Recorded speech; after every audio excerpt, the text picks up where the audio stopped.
Merci beaucoup, merci à toutes les deux. Qui est face au miroir? Miroir, oh mon beau miroir, présentez-vous votre prénom et votre nom, s'il vous plaît. Jacques Rougerie.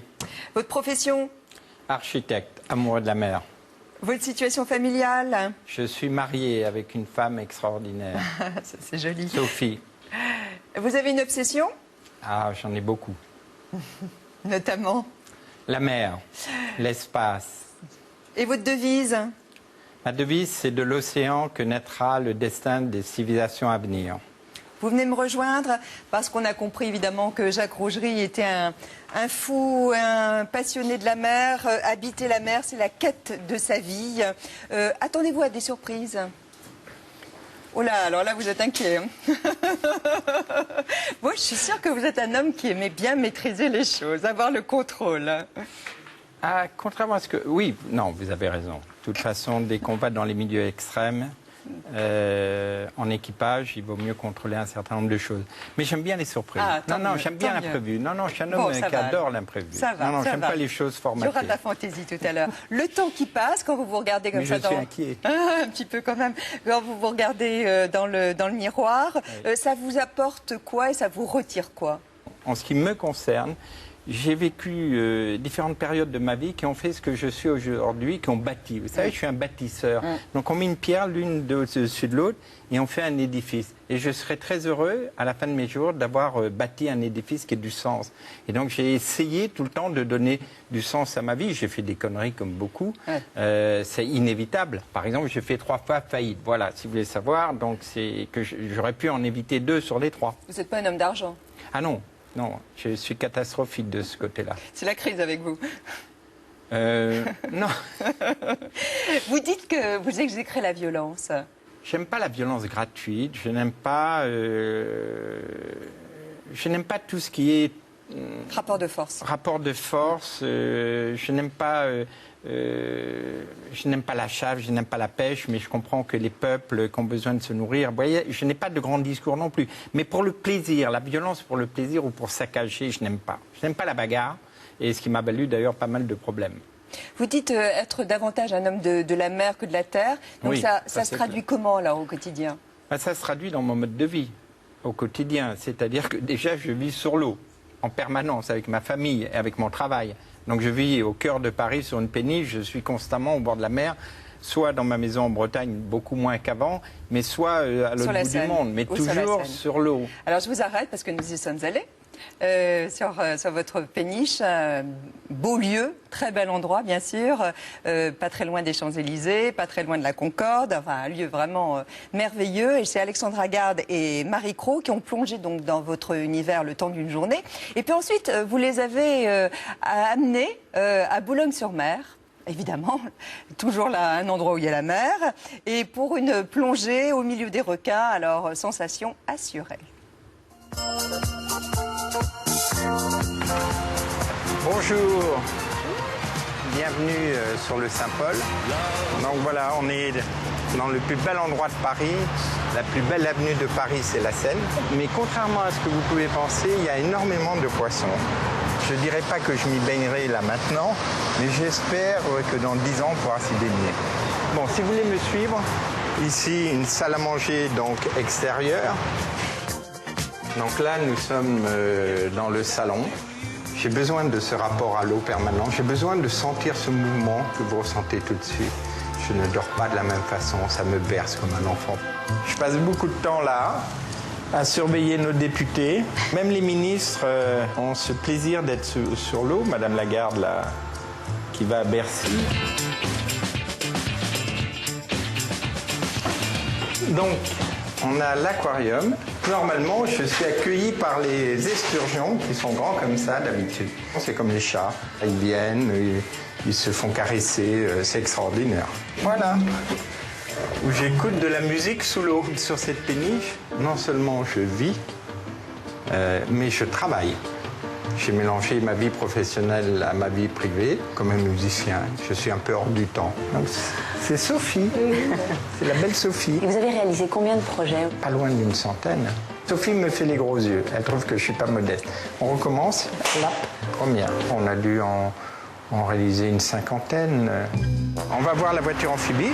Les Allemands ont construit 3600 voitures amphicars, comme celle-ci, dans les années 60. Donc 3000 sont partis aux États-Unis et au Canada et très peu en France. Il y a à peu près une dizaine de voitures de ce type.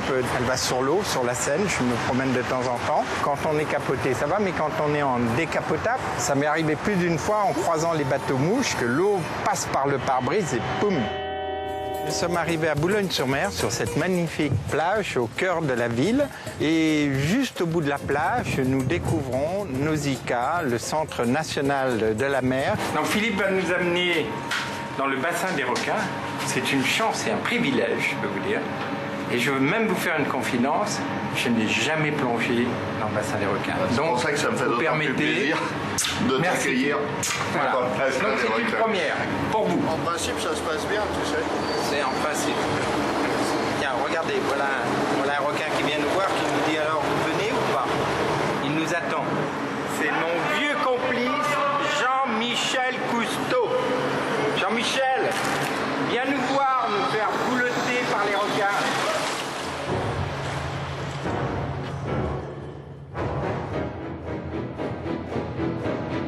Le grand Jacques Rougerie a disparu dans les profondeurs de Nausicaa. Il sait pas nager, regardez, il flotte. Tu vas bien? Ça, tu sais faire ça? Bon, alors ça va. Il a raison de ne pas avoir peur des requins, parce que les requins, c'est pas méchant. J'aime plonger avec les requins, parce que c'est un animal qui a une noblesse. C'est un seigneur des mers. C'est pas un animal uniquement préhistorique, c'est un animal du futur. Au niveau carène, design, c'est un design parfait. Et bien, à quand la prochaine? À quand la prochaine? J'étais très heureux de te Moi aussi. faire Merci découvrir de cette ce coup de plongée. cœur. Alors, la prochaine fois, c'est en mer. Hein. Oui. La rencontre avec Jean-Michel Cousteau, alors on vous le dit, elle n'était pas prévue. Non. Il était là par hasard? Non, parce que Philippe Valette avait organisé le réseau mondial des océans. Et dans ce réseau mondial des océans, il y a évidemment Jean-Michel Cousteau et un certain nombre de spécialistes de la mer. Et c'était le jour du réseau Océan Mondial. On est bien tombé. Quels sont les animaux marins en fait qui vous impressionnent le plus, puisque les requins ne semblent pas vous impressionner beaucoup? Non, il ne faut pas que je fasse le fiero. Se trouver devant un requin blanc, c'est impressionnant. Mais tous les animaux sous la mer, on rentre dans leur monde. Beaucoup peuvent être impressionnants. Il faut savoir respecter des règles. C'est eux qui doivent venir vers vous, sentir leur comportement, le milieu dans lequel ils vivent. Mais les animaux ne sont pas dangereux. Les animaux du monde, c'est pas moi qui le dis, c'est une réalité. Les requins, c'est une idiotie totale. D'en avoir peur? Mais bien sûr, dans certains cas de figure très rares, ils peuvent attaquer, mais c'est extrêmement rare. Donc ça, les baleines? Non, les baleines, il n'y a pas d'accident, sauf Kersozon qui est rentré dans une baleine, mais parce qu'il va tellement vite sur l'eau que la baleine dort, elle n'entend pas et ça crée un incident. Jacques Rougerie, dans les années 80, vous disiez qu'il fallait traire les baleines. Oui, c'est une vision, c'est poétique et... oui, parce que j'ai toujours eu, comme beaucoup, cette volonté d'aider à arrêter la chasse à la baleine. Et comme je suis un pragmatique, moi je suis pas capable de manifester dans la rue, je suis pas capable de ça, je suis trop timide, trop réservé, peu importe, je sais pas. Donc moi c'est une action haute qui accompagne justement ces manifestations, c'est comment bâtir ce monde industriel, le reconvertir dans le développement durable, dans la protection des baleines. Et donc j'avais imaginé l'idée d'Arthur Clarke, les prairies bleues, où il avait déjà imaginé les fermes à travers les baleines. Donc c'était de reconfigurer les baleiniers en baleiniers du futur pour aller traire les baleines. Ceci dit, c'est pas si idiot que ça, puisque technologiquement c'est possible, on peut développer les cosmétiques à partir du lait de baleine.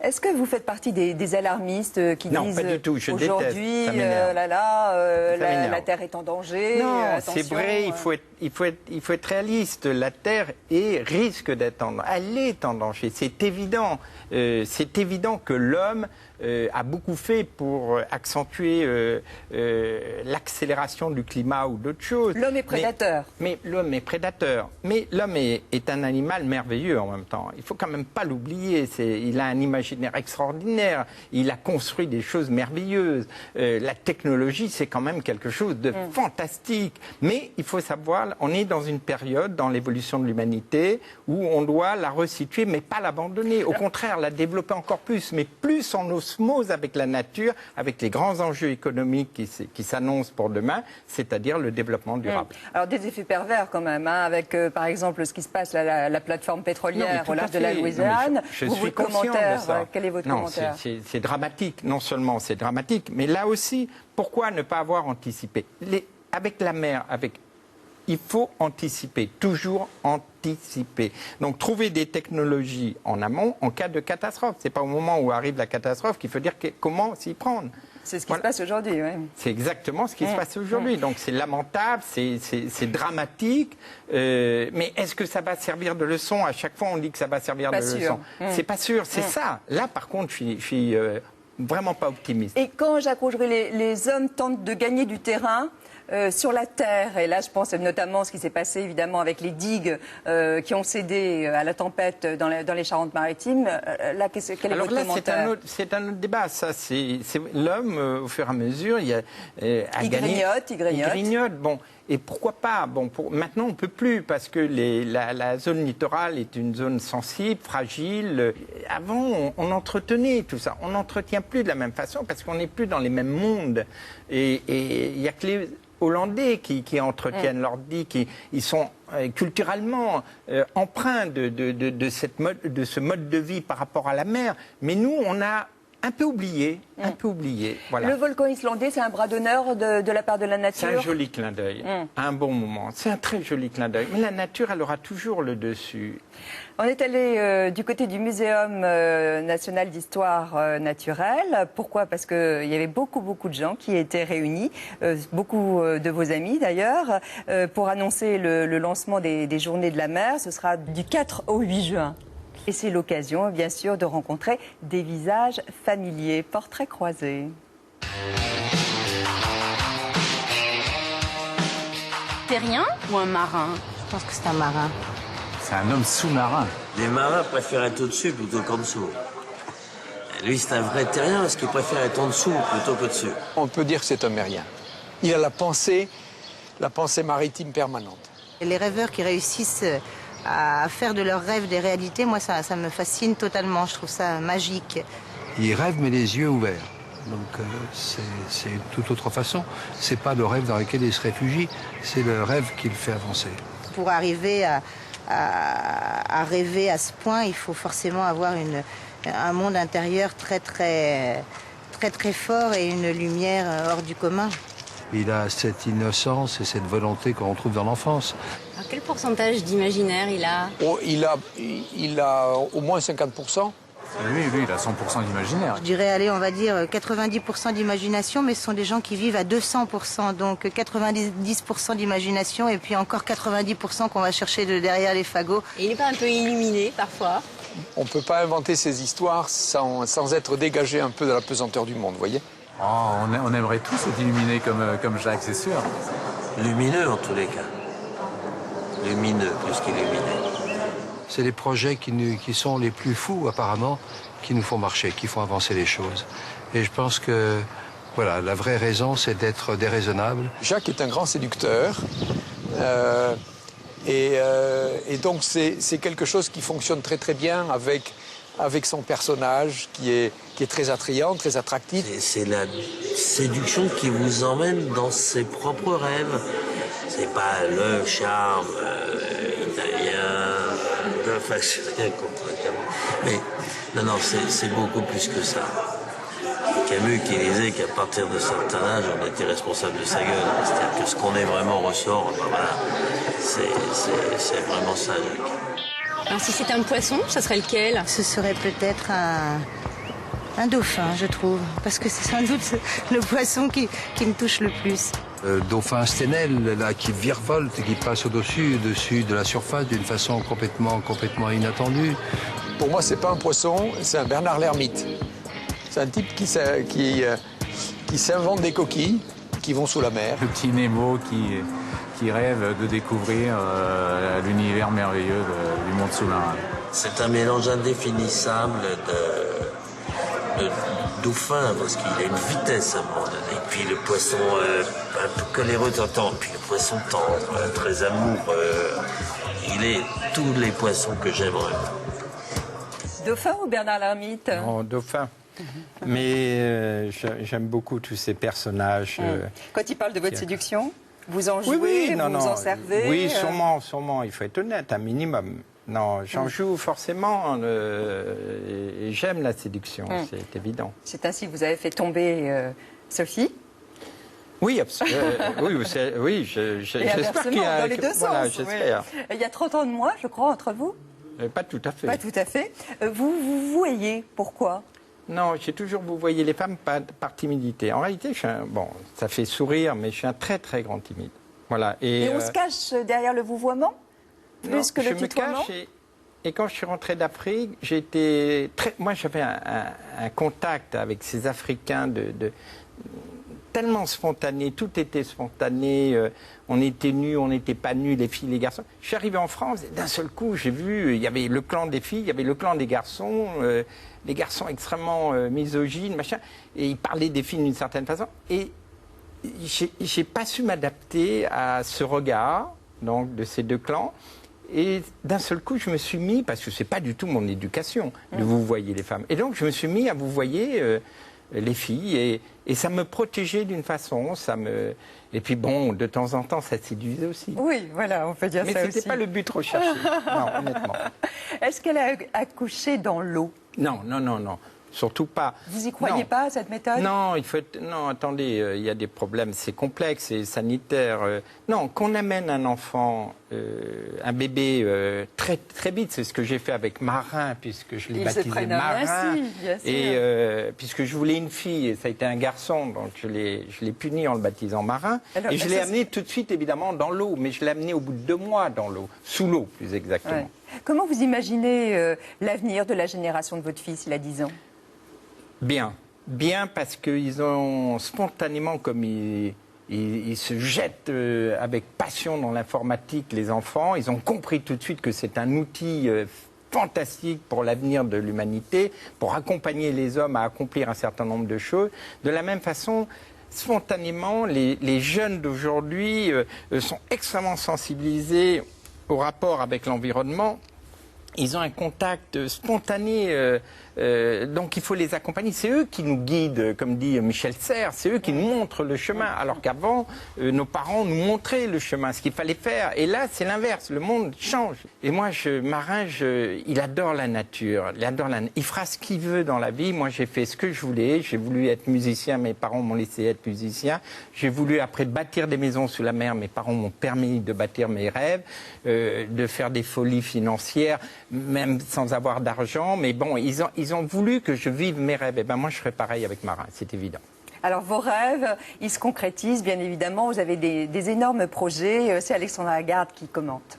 Sea Orbiter. Jules Verne en pâlirait de jalousie, la première maison aquatique nomade permettant à l'homme de vivre en continu au cœur de l'océan est sur le point de naître. Elle s'appelle Sea Orbiter, à la forme d'un vaisseau au design révolutionnaire et devrait émerger à l'horizon 2012. À son bord, 18 explorateurs vont pouvoir étudier l'océan en se laissant dériver le long des grands courants. Son but, étudier l'écosystème marin pour mieux comprendre son influence sur le climat. Avec 35 millions d'euros, autant dire que le budget est pharaonique, comme l'idée d'ailleurs. Celle d'un vaisseau pour la première fois vertical de 51 mètres, à 3 mètres le contrôle de navigation, à moins 2 mètres les quartiers d'habitation et à moins 7 mètres la salle d'observation. Voilà un projet qui devrait propulser l'exploration des océans dans le 3e millénaire. Le musée d'archéologie d'Alexandrie. Bâti sur les rivages mêmes où s'élevaient jadis les plus somptueux monuments du monde antique, le musée aquatique d'Alexandrie devrait voir le jour à l'horizon 2013. Avec 4 grandes voiles, telles des felouques symbolisant les points cardinaux, il sera le premier musée au monde à offrir aux visiteurs un voyage sous la mer. À 7 mètres de profondeur, on pourra retrouver les trésors engloutis de l'Égypte ancienne, dont le mythique palais de Cléopâtre. City in the Ocean. Conçu en 2006, mais pas encore entré dans sa phase de développement, le projet d'Abu Dhabi reste cependant l'un des plus impressionnants. Avec hôtels, restaurants sous-marins, spas, boutiques, aquariums, bureaux, musées.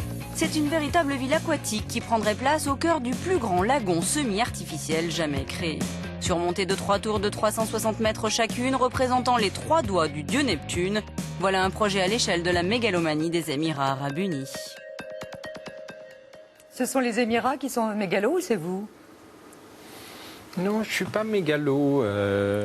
Non, mais pour revenir sur ces orbitaires, c'est pas un rêve. C'est un rêve, bien entendu, mais c'est un rêve qui se concrétise. Donc quand À la fin de l'année, on lance les appels d'offres. Donc le début du chantier démarrera en 2011. Fin 2012. Fin 2012, début de 2013, la mise à l'eau. 50 mètres de hauteur, hein, c'est ça, 30 mètres de submergé. Est-ce que le public y aura accès ou Non, pas du seulement tout. des pros? Non, c'est 18 personnes dont je ferai partie qui vont vivre une aventure, un voyage sur des très très longues durées dans ces grands courants océaniques, voire sous la mer. Dont le Gulf Stream, voire sous la mer, comme Nemo, à travers le Nautilus, donc avec ses grands hublots, et surtout cette particularité de pouvoir sortir à l'extérieur. Et on sera en communication permanente avec donc tous les centres de la mer à travers le réseau Océan Mondial pour que les enfants partagent justement ces moments et participent à cette belle aventure qui est l'aventure de Sea Orbiter. Et tout ça est porté par la Fondation. Ce sera aussi évidemment une plateforme d'observation pour observer les phénomènes, c'est ça, les phénomènes climatiques notamment? Alors, tout à fait. Donc c'est une plateforme multifonction sur différents problèmes, que ce soit le climat, que ce soit la biodiversité, donc une observation avec une sorte de ruche. Donc, Sea Orbiter, d'où partira, vous avez vu ces sous-marins, ces roves, l'AUV, un certain nombre d'éléments robotisés ou non robotisés qui partiront une collecte pour après analyser avec les scientifiques, bien sûr, ces collectes, ces données, observer ou jamais observer et le transmettre donc au plus grand nombre. L'homme, est-ce qu'il peut vivre longtemps sous l'eau? Oui. Oui, moi j'ai eu la chance. 74 jours? Non, 71 jours, c'est déjà pas mal. 71, pardon. Non, mais oui, bien sûr, l'homme peut vivre longtemps dans l'espace, il peut vivre longtemps sous la mer, mais pas indéfinitivement sous la mer, contrairement. Mais quelles sont les incidences de ne pas voir le soleil? Alors, déjà, c'est à faible profondeur, puisque ces expériences se font entre 0 et 25 mètres de profondeur. Donc, on voit le soleil, on voit la lumière du jour. Le rythme de vie n'est pas exactement comme sur Terre, évidemment. On ne vit pas au même rythme, on ne dort pas de la même façon, on ne mange pas de la même façon. On sort régulièrement. C'est ça l'avantage d'une maison sous-marine, c'est qu'on peut sortir autant de fois qu'on veut sous la mer pour travailler. Donc, on peut travailler entre 4 et 5 heures et même voire 6 heures par jour sous la mer et rentrer dans la maison, continuer à travailler. Alors que la plongée sous-marine, vous plongez 1 heure, vous avez les paliers de décompression et après vous replongez soit l'après-midi, soit le lendemain. Comment on évite la claustrophobie? Il n'y a pas de claustrophobie. Là aussi, tout se passe dans la tête. On est extrêmement bien, évidemment, préparé. Et vous avez ces grands hublots où la vie sous-marine vient à vous. C'est une sorte de balcon ouvert sur le monde sous-marin. Vous vivez ces 3 dimensions parce que vous vivez dans un espace. Vous ne vivez pas à la surface comme sur Terre ou sur la surface de l'eau. Vous vivez dans un univers en 3 dimensions. Vous vous déplacez sous l'eau. Vous êtes comme un danseur, comme un oiseau. C'est vraiment... on vit très très différemment que sur Terre. Avancer Monaco sur la mer, c'est aussi le projet du prince Albert de Monaco. Ça verra le jour, ça? Je pense que ça verra le jour. Alors, le projet a été mis entre parenthèses. Il va être relancé... Pour des raisons économiques, n'est-ce pas? Pour des raisons économiques. Donc, tous les projets ont été abandonnés pour l'instant. Je pense que la principauté va relancer le projet, mais différemment, mais toujours avec cette volonté qu'a le prince Albert, c'est de bâtir ce projet, quel qu'il soit, sur le développement durable. La surprise, elle va arriver. Je dois regarder où? Elle va venir à côté de vous, la surprise. C'est ça, maintenant. Ah oui, ça y est. Bonjour Pascal Denel. Bonjour. Alors on explique. Je t'aime. On explique à ceux qui nous regardent. Asseyez-vous Pascal. À quand remonte, c'est un frère, à quand remonte votre rencontre? Oui, il y a très longtemps. Souvenir. Et ça ne se calcule plus. C'est quoi, des années 60, n'est-ce pas? Oui, 60, début. Oui. Votre groupe, c'était les Panthères? Oui, mais pour moi, c'est une vraie émotion parce que mon père a voulu... vous voyez, quand je vous disais que mes parents m'ont laissé faire. Et pour mon père et ma mère, Pascal, c'était un frère, c'était la famille. C'était vraiment un frère. On vous voit là. Vous êtes où, vous? Ah non, alors ça, c'est juste avant. Oui. Alors voilà, ça, c'est juste avant le grand succès. D'ailleurs, l'image est en face. Il a raison. L'image est en face. Il a raison. C'est vrai. Non, c'est-à-dire qu'en fait, moi, je chantais dans un autre petit groupe beaucoup moins connu qu'eux, d'ailleurs. Et puis, je sais que moi, j'avais envie d'aller chanter avec eux. Et je savais qu'ils avaient envie que je vienne. Mais bon, il y avait des problèmes matériels. C'est-à-dire que j'étais un petit peu seul dans la vie, et à Dijon. Et du coup, j'ai été accueilli à Besançon, à Bezac, comme on disait. Formidablement. Puis alors, on a fait des tas de choses. Mais quel genre de musique vous faisiez? Ah bah du rock'n'roll, du twist. On a gagné un concours, je racontais. À achetant des têtes de bois. Eh ben voilà, on a gagné ça. On avait la coupe et c'est moi qui l'avais gardée. Et on avait, pour la petite histoire, on avait gagné cette coupe, voilà. Et on avait la promesse de Barclay d'enregistrer un disque, pas un album, un 45 tours. Sûr, Et nous avons choisi ensemble une chanson avec le texte français, qui était une chanson anglaise. On avait choisi Fil, Fil, Fil, cette chanson qui a été faite par Franck Alamo. À notre insu, parce qu'on a découvert cette version, on était au bord de la piscine de Besançon, et voilà, comme ça, les gens. Mais des souvenirs. Et alors, j'ai terminé avec Pascal, parce que bon, j'avais décidé d'arrêter pour les raisons que je vous ai données. J'étais un piètre musicien, j'épatais les filles, mais j'allais pas plus loin. Lui, il les épatait beaucoup plus que moi, d'ailleurs. Oh, il paraît que vous avez gardé des lettres de fans. J'ai des lettres incroyables. J'ai plein de lettres. Je les ai gardées toutes. C'est merveilleux. C'était le Playboy de... Non, du groupe. C'est lui. C'est lui. Non. Non, par contre, l'émotion était forte parce que j'ai quitté les Panthères et Pascal. Et c'était plus Pascal que les Panthères, d'ailleurs, à la fin, c'était vraiment Pascal Danel. C'était l'Olympia, et en première de l'Olympia, où il y avait Paul Anka. Il avait un talent pour casser les micros. Oui. Extraordinaire. Toujours. Parce que Jim Vincent... Je vais en casser deux. Oui. Ah non, mais alors là, je vous mets en garde, faites attention. Mais sur quelle scène vous vous êtes produit?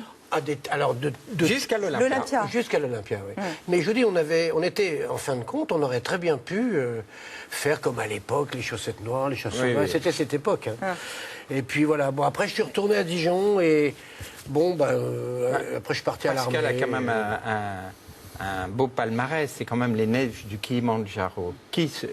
Tout le monde se souvient des neiges du Kilimandjaro. 180 versions, c'est ça? Oui, alors vous savez, cette chanson, c'est gentil, ça me fait plaisir parce qu'à chaque fois on me parle toujours. C'est un petit peu l'arbre aussi qui cache la forêt, parce que cette chanson a été importante. On a fait cette chanson avec Michel Delancret, je ne suis pas tout seul, je suis le compositeur, Michel était l'auteur avec moi. Et on a fait vraiment ce qu'on appelle un carton dans le monde entier. Et finalement, c'est peut-être pas toujours très bien ça. Il vaudrait mieux y aller tout doucement. C'est un drôle de personnage à côté. Hein. Un peu voyou sur les bords, dans le bon sens, mais un bon voyou, vous voyez, mais un voyou généreux, fantastique. Au cœur tendre. Au cœur tendre, c'est exactement ça. Il nous fascine. Je ne pense pas que j'étais voyou, je pense que j'étais rebelle. Un petit peu, un peu rebelle. Très rebelle, extrêmement rebelle. Et je me méfiais tellement. C'était plus dans ce sens-là que je... Toute ma vie a été basée sur la méfiance, ce qui fait que je me suis fait avoir effectivement toute ma vie. Et je t'écoutais tout à l'heure quand tu parlais d'argent, et je me retrouvais aussi parce que je ne suis pas du tout un homme. Est-ce que vous pourriez nous faire un cadeau ce matin? C'est-à-dire chanter? À lui? Tous les deux? Ah non, moi si. Il y a la guitare, il y a le piano. Impossible. Tu viens avec moi au moins? Je n'ai jamais. Allez, on y va ensemble. Pour le Allez, on y va. Ah non, fantastique, mais... Alors, pour noyer le poisson, j'ai choisi j'aimerais le piano. retrouver ma guitare, d'ailleurs. Oui, je sais. La fameuse, Je sais. Hein? Je sais. Pascal Danel au piano. Allez. Jacques Rougerie. Alors, un petit gimmick qui m'a porté chance au départ. Hein. Vous allez un peu chanter, hein? Il n'ira pas beaucoup plus loin. La nuit viendra bientôt.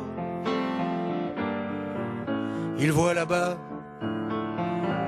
dans le lointain, les neiges du Kilimandjaro.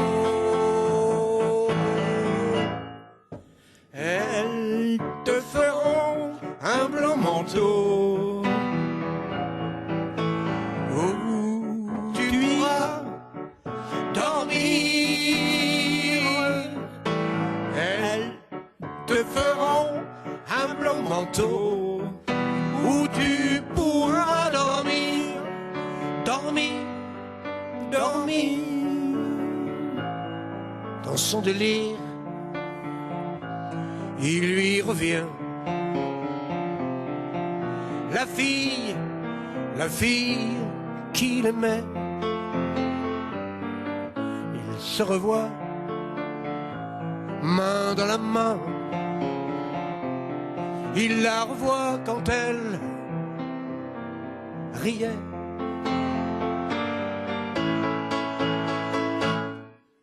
Elles te feront un blanc manteau où tu pourras dormir. Elles te feront un blanc manteau où nous pourrons dormir, dormir, dormir. Voilà sans doute à quoi il pense. Il va mourir bientôt. Elles n'ont jamais, jamais été si blanches. Les neiges du Kilimandjaro. Elles te feront un blanc manteau où tu pourras dormir. Tu pourras dormir. Oui, Jacques est toujours en avance. Oui. Elles te feront un blanc manteau où nous pourrons dormir, dormir, dormir, dormir sous l'eau.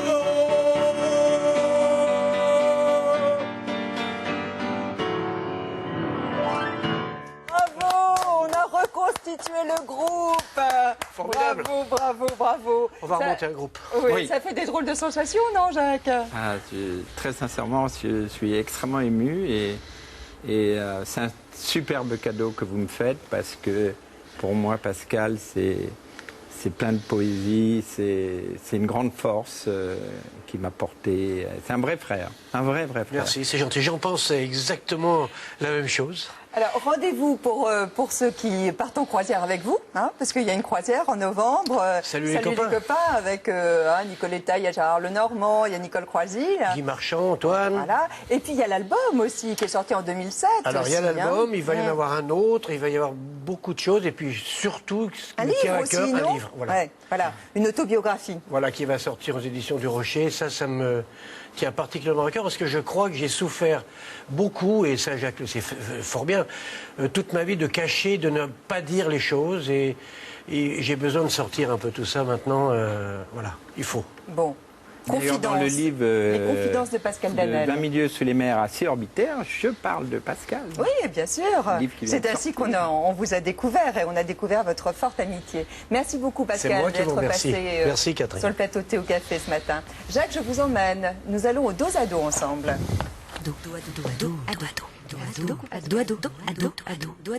Dos à dos avec vous, Jacques Rougerie. Que feriez-vous s'il vous restait un jour à vivre? Voir mon fils. Faire l'amour sous l'eau, ça change quoi? Tout.